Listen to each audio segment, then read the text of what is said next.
Welcome to the Sunday edition of Talking Horses. Greg Wolf, Sarah El-Badwi, good to see you. Good to see you. Excited to spend the day together today. Yes, we're going to be on the air, 3 Eastern start time? Yes. FS2, yeah. Jonathan Kinchin with us for the last part of the weekend as well, so we'll have him on the program. We'll get to all that coming up.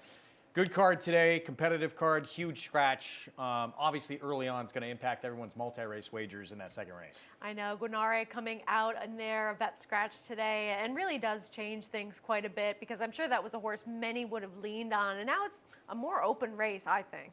What do you think of, we'll get into the business here in a second, but Timberlake's performance? It was workmanlike. I mean, he came back off of that layoff and ran very well, and I thought he showed a different level of mental maturity in that race, really settling a little bit more comfortably early on and able to close in from off the pace. But from a numbers standpoint, at least with buyers, he'll need to take yet another step forward to really be a horse that's going to win this year's Kentucky Derby, though coming back with equaling who you were as a 2-year-old, it's never a bad thing to start the year that way. All right, let's get through this all and get started on this Sunday card. Sign up, get started, NYRA Bets. You know it by now, that $200 deposit match sign up bonus. New members punch in match 200 and play away. Go to nyrabets.com, bet any track, anywhere, anytime.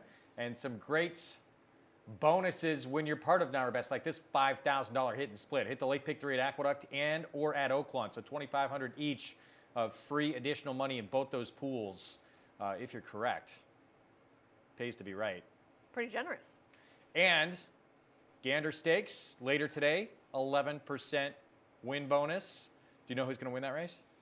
I think that we picked the same horse, so hopefully we're both right. I actually wrote it down. I had a change. I think I'm going in a different direction. Are you? Okay. Rail horse? No. Oh, okay, I'm going the rail. All right. Well, then I guess we can't be right together. We'll talk about it coming up. Middle pick 4. Don't forget to play that coming up on the program today. And cross country pick 5 each and every day. Aqueduct and Oaklawn begins 3:55 Eastern time.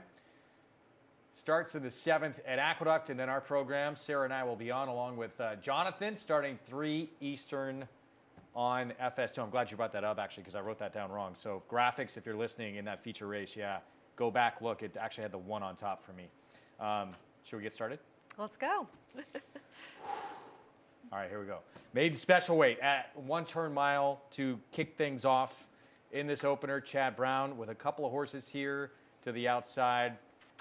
You're going to go with a first-time start. I was really intrigued by this horse. I wanted to take this horse, but the fact that it was a mile race, so difficult to win in your debut on dirt, especially going a mile, I shied away. I agree. I mean, I think that the horse that you ended up picking on top in Sardis is clearly the horse to beat based on Sardis, sorry, excuse me, what he did last time. I mean, that was a big jump up when stretching out in distance, and I felt as though that was a race where he showed some good forward position without needing to be on the lead and just was second best to Capital Idea. And maybe that was a day where being a little bit further out in the track was beneficial because the favorite in there, JD Factor, was on the rail for the majority of that race. So I don't have any big problems with him as kind of the horse to beat in this spot. But for the first-time starter, the works are really sharp for this debut coming in. There's a bullet work 2 back, 4 furlongs and 48 flat for this one. It's a Matoli. He sold for $82,000 and then RNA'd at the Fasig Tip and Timonium sale. And I actually went back and watched that sales work, and he seemed like a horse that it wasn't the quickest work, but he seemed like one that just would appreciate taking some time to really get himself into a rhythm. And I thought that the mile might be able to afford him that first time out. And while it's a very small sample size for Jorge Abreu with first-time starters and dirt routes, he can get it done. He's 2 for 6 over the past 5 years. Now, there's some win-early pedigree in that pedigree as well. Second dam started 3 for 3 stakes winning sprinter on turf and a multiple graded stakes winner on the dirt sprinting. That was Better Run Fast. And yeah, that big drill kind of stands out. It is tough to win going these mile races first time out, especially when you have a horse like Sardis, one of the most famous restaurants in New York history. If you ever go to the theater, well, I've actually never been. One day I got to get there, but it used to be the spot where everybody used to go. Oh, okay. Chad Brown, this horse win a mile second time out on that sloppy sealed track against a horse who might be decent there for Christophe Clement. Capital Idea was able to forwardly put himself into that race. And, you know, before that, I just like the fact, in that race, the fact he did battle with that even money favorite in that race. And Capital Idea wound up getting a really great setup, was going to win the race anyway. He won by so much. But having that benefit of going that that mile distance already, a little bit of the foundation, and just figure-wise, the number he ran is so much advanced of anybody. It's about 3 lengths faster, at least, of anybody in this race. Like that outside post for him, too.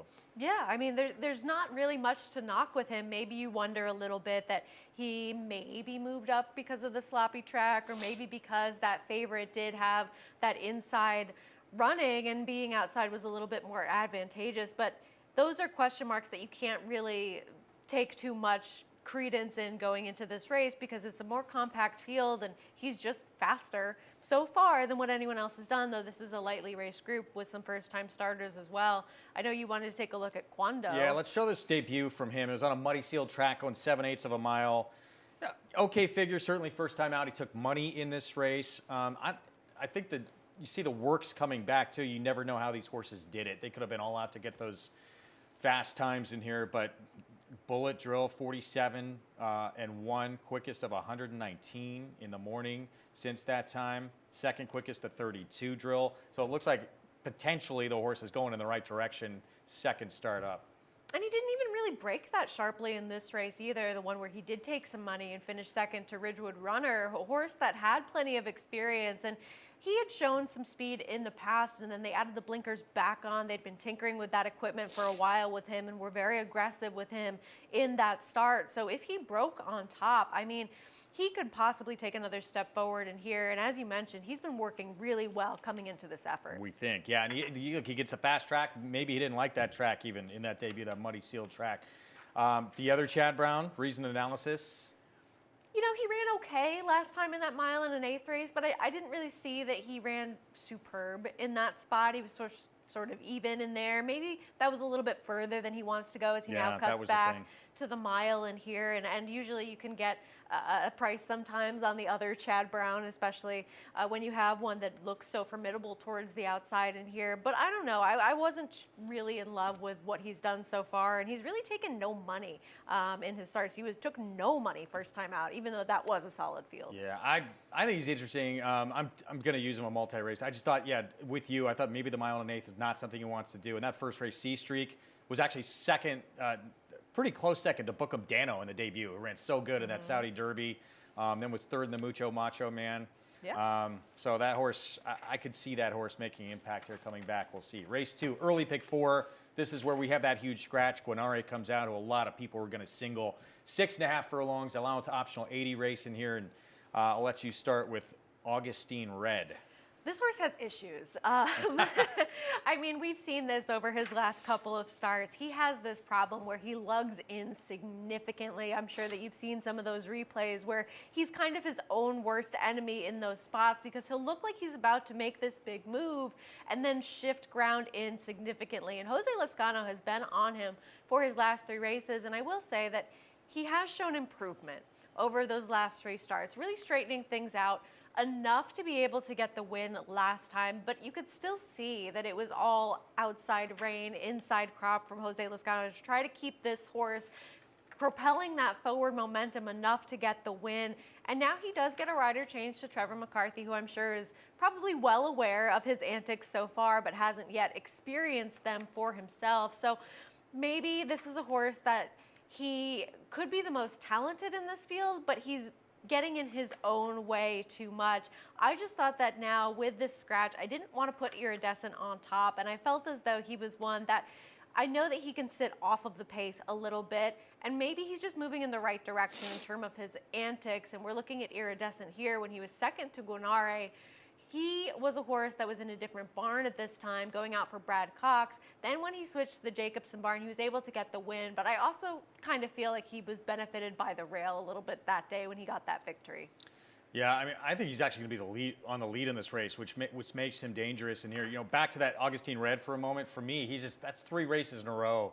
He's run basically the same number, which none of those were even fast enough to contend with anybody in this group. If they go back to races that they have, we'll see. Iridescent, I think, with his speed, makes him dangerous. I wound up ultimately going to Stolen Magic, though, in here. Who I see you have third. Gotta hope he goes back to that horse who he was 2 starts back, because that was a very good effort. You know, his first dirt start, that race taken off the turf. Moonlight actually was second in the Street Sense. We saw that horse run 4th in the Remsen. maybe longer than he wants to go, and then you see him sprinting, and he ran a big effort. That race is better than what anybody has in this field. Even put him in contention with Guanare. I'm going to hope that that last race, maybe that muddy sealed track, maybe a little, that tough company and off the bench, and just seemed like he was all in way too early in that race. Broke last, which is a sign that he's really probably not that sharp. I'm going to give that race a pass and say, hopefully back to a fast track. We're going to see the horse we saw 2 back. And if we do, he's got a legitimate shot to win this race. I was a little bit concerned by the effort last time. Maybe it was just in terms of the track condition that he really did not appreciate it, but I thought that he was in a decent stalking position and then just really had nothing to offer versus Iridescent, who really did all of the dirty work in that race, battling with El Divino Nino, who was towards his inside. He then had Stolen Magic range up to his outside a little bit before fading. He couldn't hold off Bergen, who looks like he's going to be a pretty good horse for Brad Cox going forwards. So maybe it was just a function of the track, getting back on that dry track. He could very well win today. And you got to think, too, Jose Lezcano had choice for Linda Rice in here. You would think, yes. Chooses Stolen Magic, it looks like. So that's the second race to kick off this early pick 4, race 3. 6 furlongs, 25,000 non-winners of 3. Life condition in this one coming up. Love a chocolate shake. Me too. This horse, though, is kind of a wild card in this race. I mean, looking at his last win, it's a while ago. You have to go back to December of 2022. But in terms of tactics for that race, I like that he sort of sat off of a leading group of horses. There were 4 horses in front of him early on in that race, and he got a pretty good trip coming after them to run by and get the win. But I think that there are some excuses for his last 2. He was off the layoff at Monmouth. He broke through the gate before that race. He still ran on to finish 3rd. And then he was a horse that there was drifting, and he actually fell and clipped heels in that start at Delaware in July. So I don't want to hold things against him in too much in terms of him taking some time to come back to the races. And mentally, you never know how these horses are going to return, whether or not that was so jarring an experience for them that they'll be able to put it behind them and come back. That's something that's just a question mark coming into this race. But I thought that if he could be who he was in terms of tactics when he was last successful, that he had a shot in this race, because I thought that there was a lot of speed signed on in here. Yeah, no, I know I don't have that horse in my top 4. He is a little bit interesting. I just ultimately, after that long layoff, I decided to pat. Mr. Bob is going to be definitely a big favorite of this spot. This is just a huge drop in class. I don't even feel like it's chickening out in the spot. I mean, it's such a massive drop in class. This horse has faced so much better. Yeah, he has. Guntown, who was just third, distant third to Law Professor, but has run big figures. 24 Mamba has put together back-to-back 91 Beyer wins for Charlie Baker. Looks like he's becoming a bit of a breakout, not superstar, but a star on the circuit. Angkor won again with I believe a couple of 94 Beyers at Churchill. This is just a nosedive down, which you could say, well, it's troubling, but the horse has been given a couple of shots at this kind of level, not up to that task. So maybe they're just being realistic with this horse. Yeah, they might just want to put him in a spot where he could get the job done. And in that race at Keeneland, maybe you say that he got the setup. But as I said, I feel as though the pace in here is going to be pretty honest, and things could shake out for him that way in here as well. So with that class relief and getting some pace to run into, it seems like he could get things the way that he did at Keeneland when he was successful a couple of starts ago. And then, as you mentioned, just facing a world of tougher horses in comparison to this field. So he is so much so the horse to beat. I don't have any problems with him whatsoever. I just wanted to go in a different direction on top, but he would not be off any of my tickets early. Yeah, I mean, he's going to be tough in this spot. That you look at that Keeneland, this game's so tough. He runs that actually really huge figure that makes you think this horse might have, if he can go on, he might have some real ability to be in some much tougher races against good company, and it just has not worked out, has not gone on, and now back to a spot where they say we got to win. Yeah, pretty much. I mean, you have Bayou Spirit second, just another horse that is getting some class relief as well, and looks to have things go his way from a tactics standpoint too. He can sit off the pace a little bit, and he had that big win when he was in for a tag a couple starts ago. Yeah, I used Hatch for just one I'll mention real quick. I thought that horse was going to take a forward move, and a horse with the right kind of trip. He's going to have to work out a trip from the rail, though. But I think a horse that's going to be in the mix. Now, I don't know necessarily a win candidate. Yeah. If it's not Mr. Bob, though, in this spot, it becomes a very wide open race. It's very open. And I don't love Anthracite, but he was wide against a good rail last time. And he had been going further in the past. So maybe the cutback, getting some speed to close into, I feel as though he could have a chance in here to fill out some exotics at a price. Pick 6 begins in the 4th. 1-turn mile allowance. Optional claiming race in here, and Ain't Broke. Let's start with this one for Linda Rice. I know neither of us have this one on top. We both have, I believe, in second. Yes. 3 wins in a row. I actually thought of the Linda Rice runners in that Interboro was the horse to beat, and it didn't work out. No, it didn't. But I mean, she wasn't facing bad horses. Dr. B is very accomplished. Hot Fudge is on a win streak of her own right now as well, and a type that can run well at a variety of distances. And this is a victory of hers where she didn't break all that sharply. Kind of made this wide swooping move and passed by her stablemate Downtown Mischief, who was coming off a little bit of a break. And here, this was an impressive effort, and really what she's done since joining this barn, you can't fault her for too much. I mean, she came back with a win right away at the mile distance over Coppa Girl, who's a pretty solid horse herself, then getting this win in here, even with a little bit of trouble early, and then maybe didn't run quite as well in that Interboro, but it was a muddy sealed surface, and she was facing some pretty good horses. Yeah, I mean, thoroughgraph-wise, she took a massive leap backwards. I mean, because of the way she was coming into that race, I thought she was way the horse to beat, especially the Linda Rice runners in that race. And maybe she reacted to a career best performance the start before that Interboro. But even though she lost the Interboro, her move is fun to watch because she puts in a really big move. And against this group, very good chance it's going to be enough. There's not a ton of speed in this race. We knew one of these David Jacobsons, right, was going to come out. I just didn't know which one. In all likelihood, yes. Self-isolation, though, good chance this horse is alone in front. I think so. I don't know that she wants to go this far, but I think that attempting to find out, this is a great spot to try because she does look like a horse that possesses the speed to be comfortably on the lead in here as she's stretching out in distance. And I think that could maybe work out for her trying to go this mile distance in quite some time because she really hasn't gone this far in a while. She's been able to get it in the past, but she's really been primarily sprinting as of late. Yeah, look, 9-time winner. This barn sometimes can be a little difficult to try and figure out. David Jacobs had a horse it was a tough race, that Olympic Dreams and Law Professor race that was a lone speed horse, and it turns out those two were just way too good in that group. But the fact that this horse could be alone in front makes it a little interesting in here.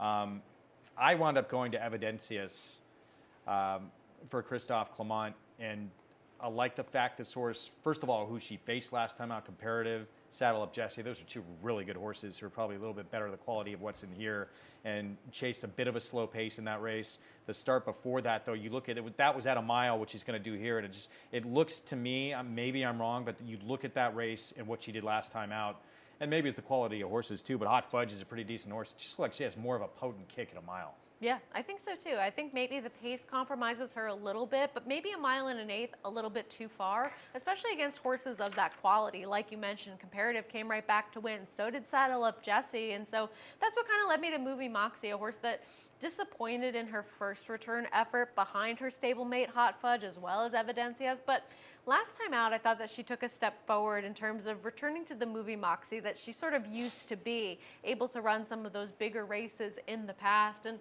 I don't know that we're going to see the 93 Beyer win that she displayed last summer, but maybe high 80s could get the job done in a spot like this. And I just like that she showed a little bit more in that Heavenly Prize to finish second to Saddle Up Jesse last time out. There's going to be more involved early, too, and get first run on her stablemate for sure. Yeah, I think so. Break, or do you want to tackle race 5? Your call. Let's take a break. We'll come back, and we'll pick things up at the late pick 5.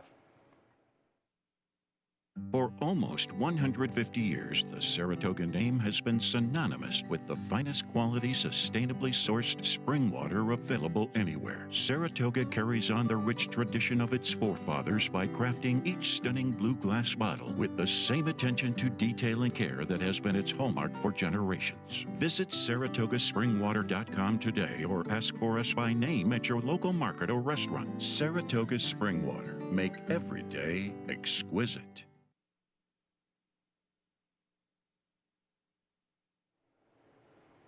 Thank you, Saratoga Water, sponsor of Talking Horses. Fifth race, again, kicks off this late pick 5, $12,000 claiming, 6.5 furlong sprint, and we agree in this spot. And unfortunately, I wanted to try and find another way to go in this spot because I think it potentially could be wide open. I desperately tried to make a case for Mr. Phil. It just seems like that horse is really going the wrong way right now. Yes, I think that horse has some back class certainly to return to, Yeah. but I don't know that we're really ever going to see those types of races again from him. But if you think that maybe he perks up a little bit, it is in there somewhere. But with Don't Be Late, I mean, this is a horse that tried tougher company, trying to go into that starter allowance field last time. It didn't work out for him, but this is his win 3 starts ago when he was able to defeat Winning Drive. I just thought that he was so much so the horse to beat, returning to the claiming ranks. And while he was a part of the Randy Persaud hot barn tear that he was on, I will say that at least this barn has had a couple of winners over the past few weeks as well, sort of reheating back up to some of the success that they were experiencing a couple of months ago. They cooled off a little bit temporarily in the middle, but they seem to be on that upward trajectory yet again. And he's just faced tougher horses last time. You know that he can win at this level. You know that he can win at this distance. You know that he can defeat some of these rivals. And I thought that he would be in a good spot in this race to sit just off the pace and make that first run. Yeah, I thought, you look at that race, that starter 50 allowance, it was marginally tougher than what he's been facing. But compared to some of the others in here, yeah, they've been at this, lower level claiming group that he's going to go against today. You just look at the race 2, 3 back, if he can repeat either of those two. And these horses at these bottom level claiming races, they're not models of consistency. They can throw in bad races and easily get back to a race. He ran 2 and 3 back, but either of those 2 races, this race is over. Exactly. It's so much better than what anyone else has been able to produce in here. And the horse is tactical. It's going to be right up there early in the mix, can get great position. It's a lot to like with him. And just as you said, he's shown more consistency at this level than many of these other horses where you might say, hey, they have this race that would make them really tough in here that could get them to the winner's circle, but where is it? And can you really trust them to find it in this spot? And, well, there are plenty of other horses that outside of him, this race is wide open. It's a little bit more tough to trust them based on what we've seen from them as of late. Yeah, we both like Brazilianaire a little bit. I have him second, you have him third, the 4 in here. That race 2 back makes this horse a big player. Big Engine used to be a pretty good horse. I know that was a $10,000 claiming race, but a horse who had some back class. He came back to win out of there.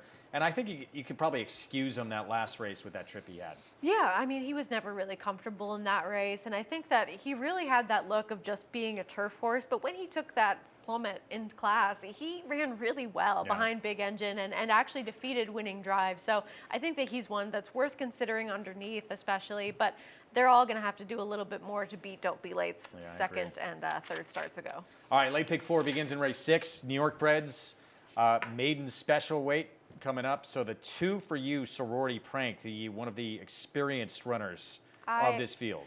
I have a thing for this horse, and I can't give up on him yet because I feel as though the rail was really good back on February 3rd, and Liberty Central, who won that day, is a horse with some quirks, but did take full advantage of that rail. He was able to save all of the ground, steered right over, and got a really nice trip to get the win, and really drew away, and you could kind of tell how advantageous the rail was by his margin of victory, how he really spurted clear of the rest of that field. And Sorority Prank was a horse that just never saw the rail that day. He broke from post 9. He was always sort of out wide and against the racetrack in there. So I think that his race 2 starts ago, when he finished behind Doc Sullivan, who we'll see later on today in the stakes race, could win this race.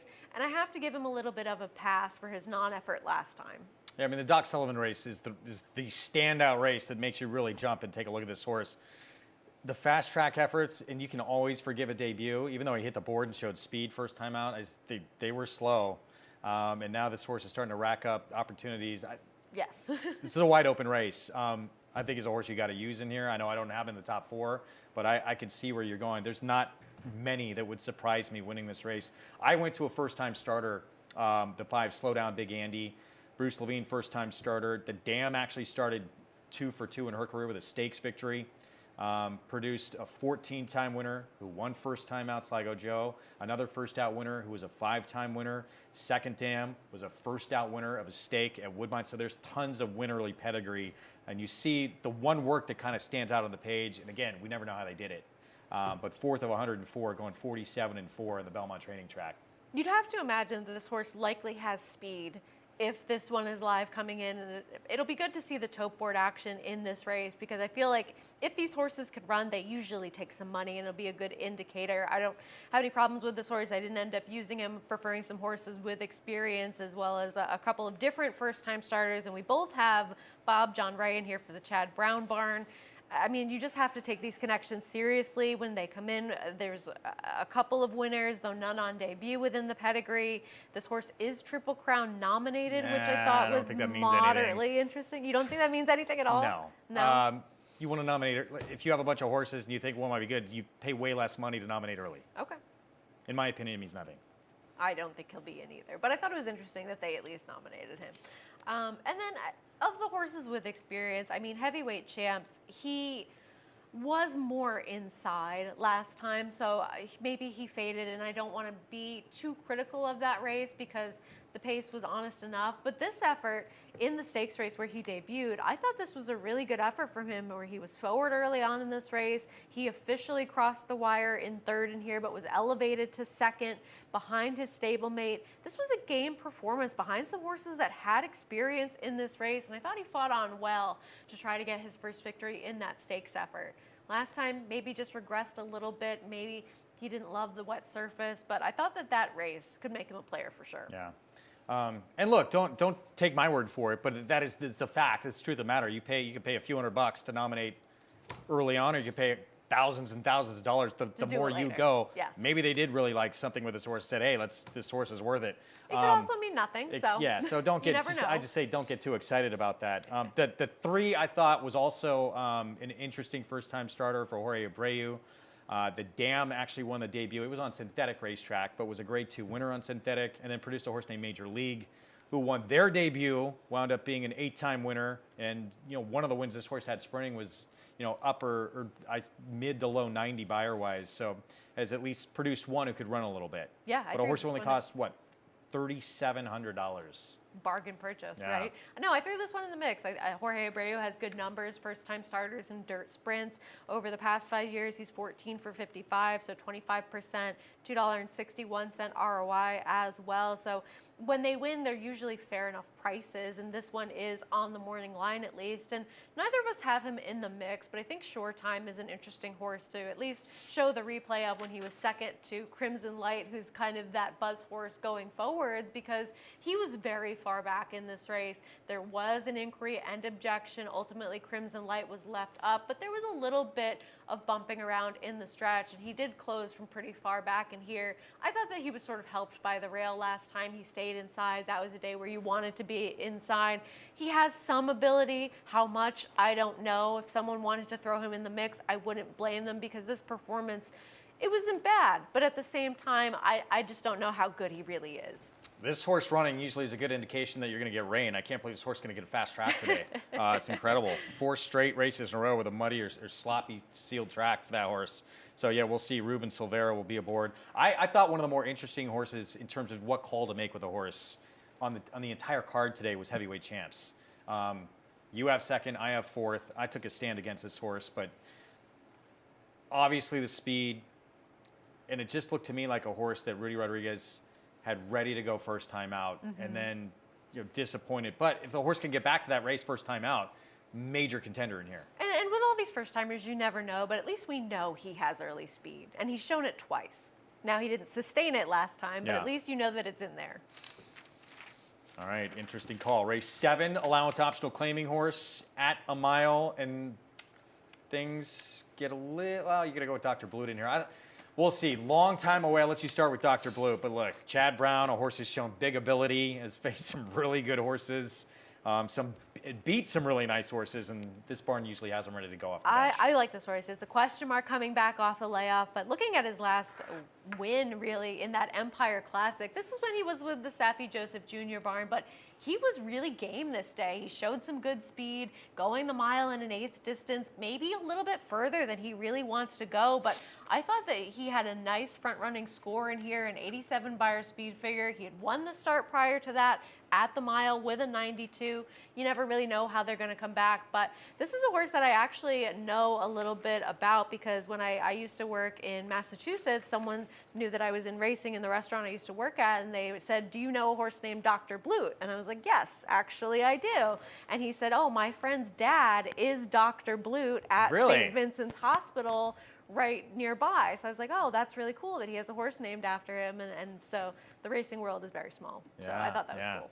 Well, and this horse wants to do his best running forward on the front end. You got to think coming in off this long layoff too is going to be fresh.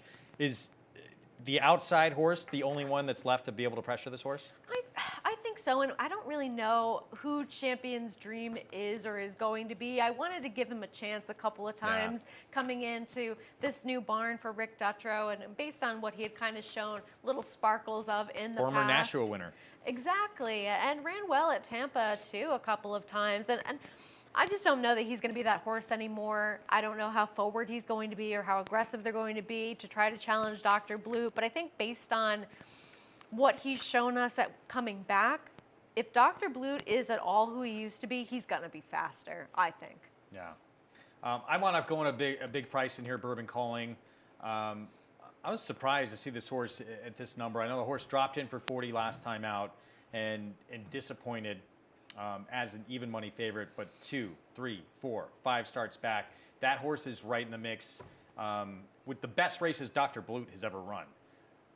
Yeah. Win It, Guntown, Castle Chaos, who's been in top-level graded stakes company, Swiftsure, competitive against all of those horses, and potentially, I don't know, but that last time out maybe just came back a little bit too quick. I think it was 15 days. It was his third race in about 42 days, so I'm going to give the horse the excuse that he's going to be better today in the version we've seen in each of those last 4 starts, because any of those races, I think he's actually one of the horses to beat in this race. I was surprised he was that big of a number. I think it's mostly the sort of unknown connections now, at least on this circuit, leaving the Rob Atras barn and the kind of dismal performance last time. But if you can excuse it, and if you're willing to be forgiving and at 15-1, why not, right? He does have those races that absolutely fit in here. My problem with him is just that he hasn't won in a while. And while he has run competitively in several starts since that last win, they haven't been anywhere near that big victory of his. Now, a couple of those were Any of those stakes. horses, though, would be odds-on favorites in this Yes, race. you're right. You're right. Absolutely. So if you want to take the chance with him, I completely get it. I just did not like that he threw in a complete clunker at a short price last time. Having said that, though, prior races could put him right in the mix. And I think that the horse to beat in here has a disadvantage in terms of his running style, because I feel like Trafalgar needs a setup to get the win and in terms of pace, and I don't know that that's going to materialize for him. What about, real quick, Curbstone? Do you see as that horse? To me, it just felt like a horse that wants more distance and excel. Won at 1.25 miles to break his maiden. It's been very effective. The biggest race he ever ran was at 1.125 miles. Seems like he wants a little more ground. Yeah, I think so as well. I think that he's a horse that really benefits from getting a little bit more distance to work with, but as far as the cutback to the mile in here, he's never really done it, so I don't want to say that he can't, because he has numbers going a little bit further that totally put him in the mix, and he got really good sort of around this time last year. So maybe with the time off that he's had, coming back in fresh, and there was a similar break sort of, last 2022 to November of 2022, where he had that time off, and it's similar to what we're seeing now, where he's had time off and he comes back in here. So maybe he's just a horse that really improves around this time of year, and I didn't want to throw him out. Yeah, I mean, that race he ran 3 starts back, it was great. It was 1.125 miles, but that race, no one can touch him if he can run that kind of race. But a little bit longer distance, we'll see. And it wasn't off the bench either, but a horse who does have talent. Yeah, absolutely. Race 8, the Gander, 11% win bonus. Yes, because New York is the 11th state. Yeah, and again, changed my selection. Sorry, they should be correct on the website now, but 1, 2, 4, 6 for me. I'll let you start with Doc Sullivan. I mean, I've just been really impressed by what we've seen from him so far. I know that he was a horse that didn't really run too great first time out, but he was running behind Big Prankster and Liberty Central, who now has gotten his own victory. And when he came back to get the win over Sorority Prank, who we'll see earlier on today, this was just a really professional effort. I like that he opened up on that field. And then I like that he came right back with a win as well when he defeated Brick Ambush, who was a short price in that race. And I also like how much he improved Beyer figure in his Beyer figure when stretching out in distance, because going from the 6 furlongs to the mile, he improved dramatically. And I think that maybe showed that distance was his friend in there. So earning that 82 Beyer speed figure last time, going the mile and showing that he could handle that stretch out, I think bodes well in his favor. And I just liked a lot of what we've seen from him so far. I think that he's been fairly consistent. I like that he's shown progressive improvement. And I think that he's coming in here off of a couple races that show that he could take another step forward. Yeah, I actually liked him that day when he won. I have no confidence in my ability to win back-to-back with a horse. That's part of the reason. No, I really like that. I thought he was setting up for a huge race. I love that 2 sprint to a stretch out, and he ran a very good race that day. And got a figure that Pandagate to me is getting all this attention because it's Clement, was in open company. I'm against this horse in here. Yeah, I agree with you. So I went to the Big Torpedo because I think he has a clear pace advantage in this field and should be alone in front. And he ran a figure last time out. I know it was a maiden victory. Doc Sullivan did it against winners, but it was as fast. It was right there with Doc Sullivan. And we can take a look at that. Oh, okay. Obviously, he had that massive trouble in that race before that Antonio of Venice race. Right. But I just think this horse gets clear, and it's going to make him tough to run down. Yeah, I think so too. I mean, I think that you can really say that he took kind of the worst of it in terms of traffic in that stakes effort where he went in there just his second start as a maiden. And I think that he still fought on well to finish 4th in that race. And so then coming right back, short price, yes, but to get that victory, I think must have just been very rewarding for Connections as he was finally able to get that clear running room in that spot. And I think that he took another step forward that he needed to, and also has already shown that he can run well in stakes company. And too, I mean, that race, even though you encounter that trouble, as you said, he was running well in that race. Gives you confidence he can run well on a fast track. Yes, absolutely. Do we have the replay for him or anyone else in this spot that we were going to show? Maybe, maybe not.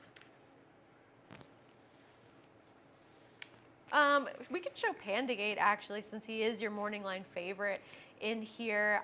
I think that he's fine. Doesn't he just have to improve to catch up with both horses that you and I have on top? I completely agree with you. Yeah, I mean, Thoroughgraph has that second start for him about 3 lengths slower than both the Big Torpedo and Doc Sullivan, so needs to take a move forward. Now look, it's the 3-year-old debut coming up. Who was that? Escaping the New York bred who's so talented for Christophe Clement. Otello? No. Who won the stake at Saratoga this summer? He came back. Drake's Passage. Yeah, came back and freaked and ran a huge race in his first race back as a 3-year-old. Maybe this horse is going to take a big move forward. Not with that, outside of the realm of possibility. But I'm with you. He's got to take. He does have to, and assume these horses don't progress either.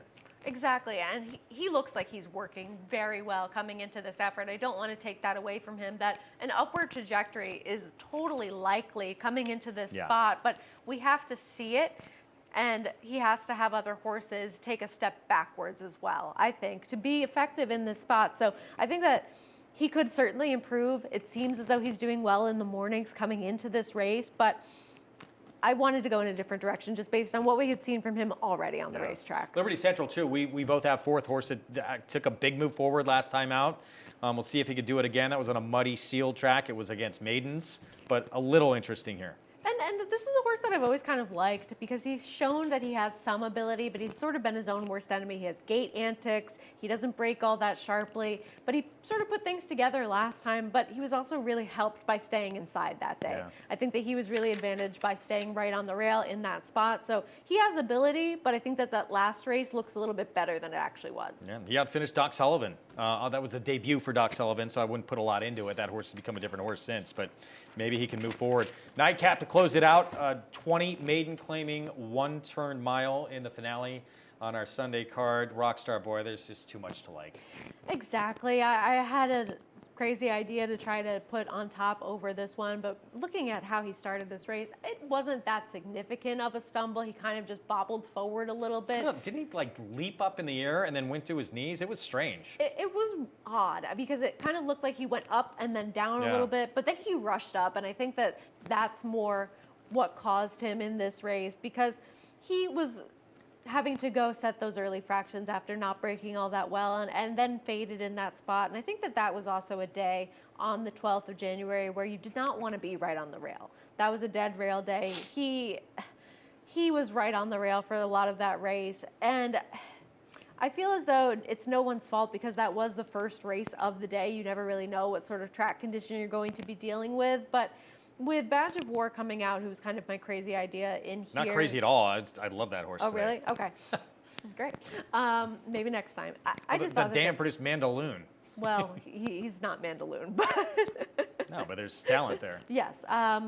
Look, he just seems like a very logical type. If he can break a little bit sharper, if he can sort of settle early in this race, it just seems like a lot of others in this field have taken turns trying to get their first victory, and it hasn't worked out. They've had a lot of opportunities. Yeah. So yeah, Badge of War was going to be first time on the dirt, produced a Kentucky Derby winner, but we're not going to get that horse in this 20 maiden claiming race. Yeah, with that horse coming out, the 10, the 7 are the other two interesting horses in here, but Rockstar Boy, speed against better break. It looks like this horse potentially controls in this race too. Yeah, I think so. I mean, from that inside post position, Jose Lezcano's not going to take anything away from him early, and I feel as though others just sort of have something to prove. I know Rossington seems like the next logical choice, and that race here was decent enough, first maiden 50, and now taking that little bit more of a class drop, but how talented is this horse really? We don't know. Yeah. All right. Good luck today. That's the card. So we close out another week of action. We'll be live starting 3 Eastern time. Don't forget, you can play all the action by getting signed up started with Naira Bets. That offer again, that $200 deposit match sign up bonus. New members punch in match 200 at sign up. And you're ready to roll. So many options to play today, including late pick threes at Aqueduct and Oaklawn. Hit them both. You're splitting an extra $5,000 pot with everyone who's correct. $2,500 each at both of those tracks. Opt in. Don't forget to do that at nairabets.com. 11% win bonus in the Gander. We're not both going to be able to collect that bonus because we like different horses. Devastating. Middle pick 4. Do you play the pick 4s often, or are you more of a pick 5 player? No, I'm more of a, I will say the few times I have played the middle pick 4, the payouts have been a lot better than I anticipated, especially including some shorter prices within the sequence, so they can pay pretty well. Cross country pick 5 also. I didn't see what it paid yesterday, but it had to be. About 6,000. Did it? Oh, yeah.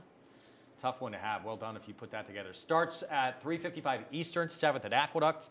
Races 7 and 8 here in New York, and then races 8, 9, and 10 at Oaklawn.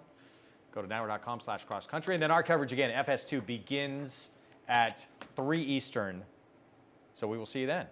I enjoyed it. Exactly. All right, I'll see you on the air. Sounds good. Take care, everybody.